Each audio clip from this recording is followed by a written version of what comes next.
Hey guys, welcome back to the channel. So I wanted to talk to you about some failure this week. I failed pretty miserably. This week was going to be a week filled with filming my start to my vegan keto adventure. I'm doing a 30-day vegan keto challenge, and I was going to film each day and kind of show you guys the recipes and talk about how I was feeling, that kind of thing. And I failed. Monday I filmed a couple times, and then Tuesday I think I filmed once, and then Wednesday I think I completely forgot to film. That being said, I also sort of failed on the diet. Going into it, I thought that I was really prepared. I thought I knew everything I needed to know. I thought I had the recipes I needed. I sort of had a plan for what I was going to eat and how I was going to do that, and make it really easy for cooking my food and cooking the rest of my family's food. But I just wasn't prepared enough. So Monday and Tuesday went pretty well as far as the diet goes. I did eat completely vegan keto both days. My carb count was around 30, which is pretty good for vegan keto. It's pretty hard to maintain that 20 spot when you're eating vegetables, but I was still able to stay at about 30. And I was feeling good. I wasn't feeling the keto flu symptoms Monday or Tuesday. But then Wednesday came around and I woke up feeling like junk. So luckily I did know a little bit about the keto flu, and I knew, that's probably what it was. I just was like tired, really lethargic, headachy, just not feeling good. But here's the thing, my race, my 10K, if you've been watching our channel at all, I've been training for a 10K. The light is doing weird things, sorry. I've been training for a 10K. That race was today. Wednesday, I had planned to go on a 2-mile run. I wanted to go for a 2-mile run a few times this week just to keep up my stamina, but I didn't want to exhaust myself. So Wednesday morning, I woke up feeling pretty junky. But I went ahead and I got ready for a run and I went out. Just past 1 mile, I started to feel really dizzy and really tired and just not good. So I went ahead and called Paul and had him come pick me up. I didn't want to push it and make myself sick, especially with my race, just a few days later. I just really was worried that I was gonna do more harm than good. So I went ahead and had him come pick me up. So being that my race was coming, a couple days later, and feeling the way I was feeling, I kind of had to take a step back and say, okay, right for this week, what's more important? Continuing this vegan keto or, preparing my body for my race? And it was really dumb of me to start a different diet the week of my race. I don't even know, I probably wasn't even thinking, that's so dumb. Anyways, so on Wednesday, I ate about 40 carbs. So I still kept it low, but it was just more than Monday and Tuesday. And I was feeling, why is the light doing that? Sorry, guys. I was feeling better. And then Thursday, I upped it a little more. I think I ate probably around 50. And then Friday, I ate more, probably upwards of 70 carbs. So it was still not the typical diet of what somebody would eat in a day, but it was more than keto. I wasn't in ketosis anymore. I wasn't feeling those flu-like symptoms. So that was the right choice for me to be able to do my race. So that being said, I really don't have anything to show you for this week for vegan keto. I filmed a little bit, but it's pretty much worthless. I don't know, I forgot and I just failed. I failed at filming. I failed at the keto. I don't know if you would say it's a failure because there's a reason why I kind of ate more carbs towards the end of the week. That all being said, it is still really important to me to do this 30-day challenge because I really want to experiment with removing gluten from my diet, having more fat in my diet. I just really want to experiment with this and see if it helps my head. You gonna sit with me? Okay, come here quickly. I really want to experiment and see if it helps with my head. Hey buddy, can you say hi to everyone? Say hello. Hello. So I did some more research and I feel a lot more prepared going into next week. On Monday, I'm going to start again.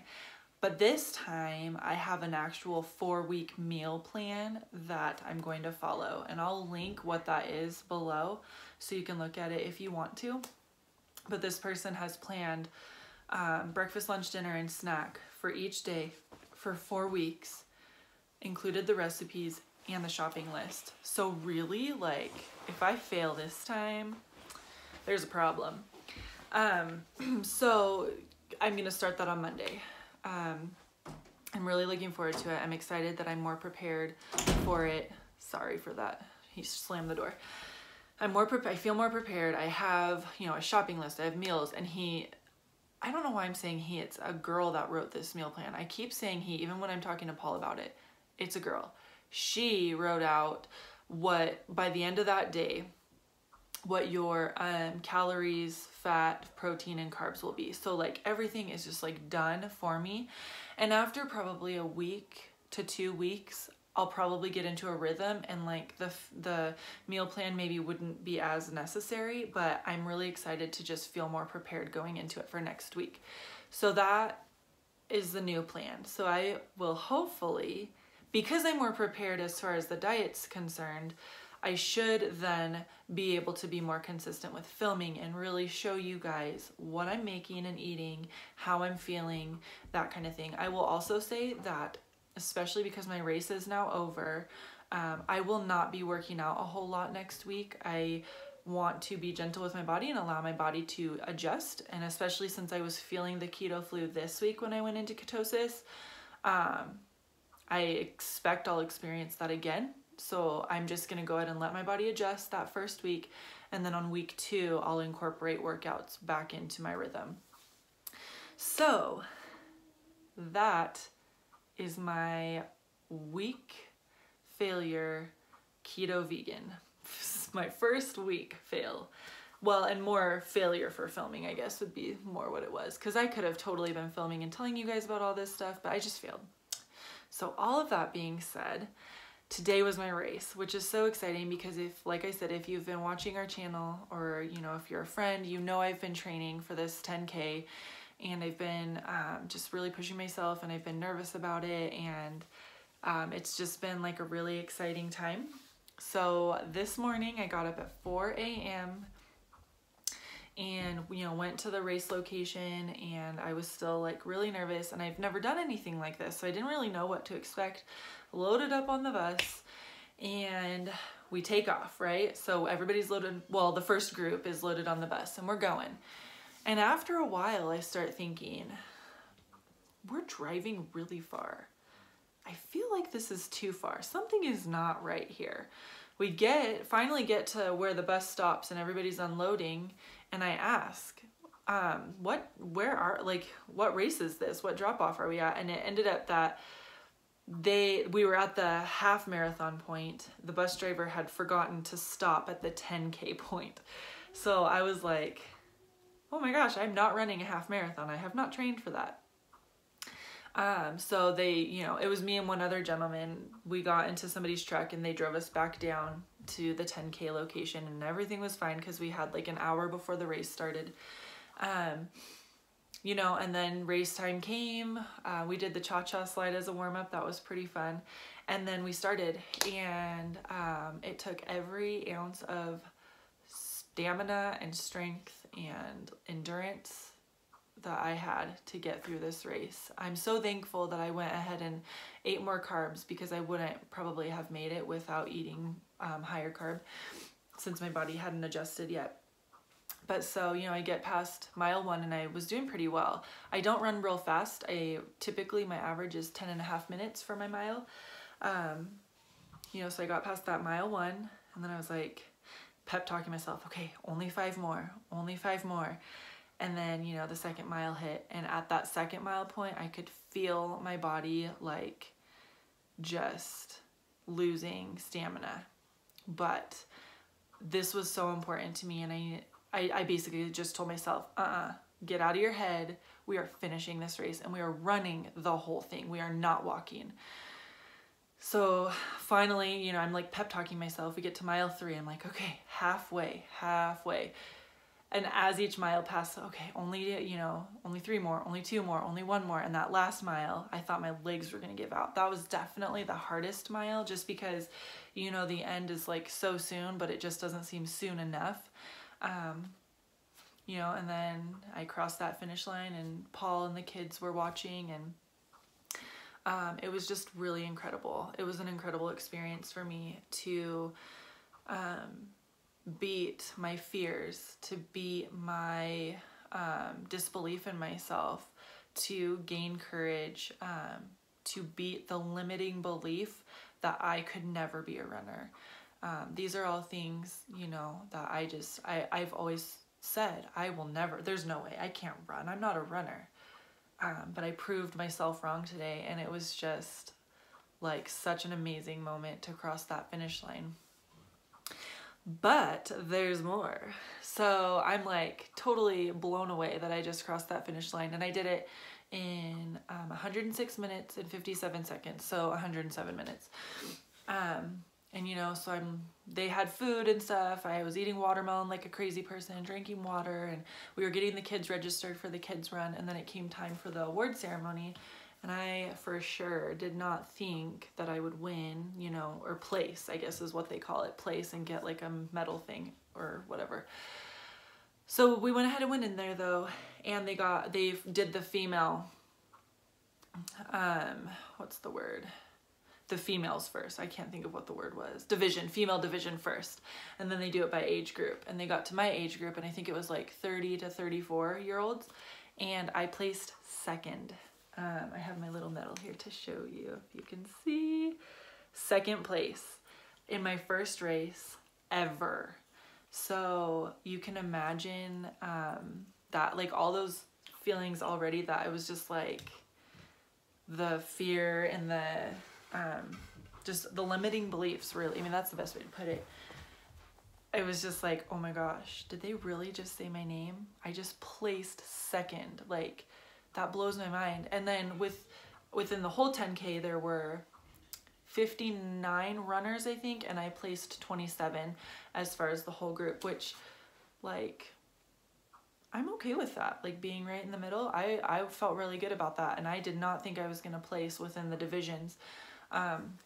So today has just been like an incredible day. This is a huge accomplishment for me.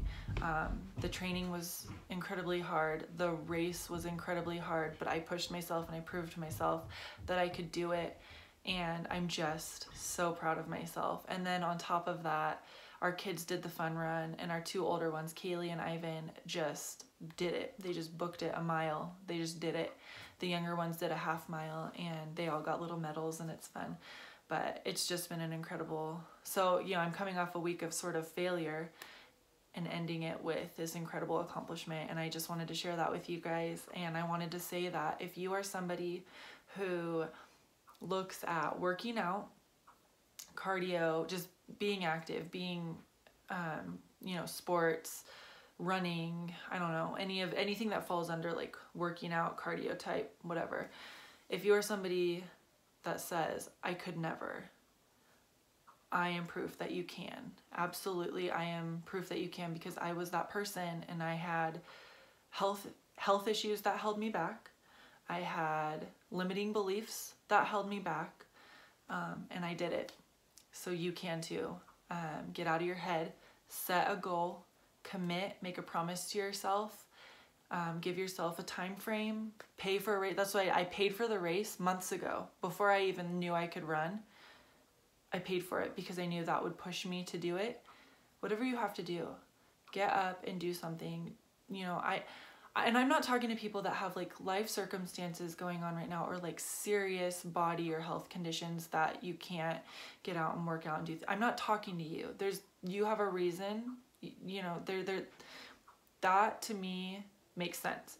I'm talking to the people who can and just aren't, and just telling themselves they can't. Limiting beliefs. Get out of your head and just do it, you guys. It's the most incredible feeling in the world. So anyways, I just wanted to share that with you all and let you know about how the first week of vegan keto went, and I will be trying again next week and hopefully have a video for you at the end of the week that's more successful. And thank you so much for watching today, and I hope that you all had a great week and have a great weekend. And yeah, thanks for listening to my story.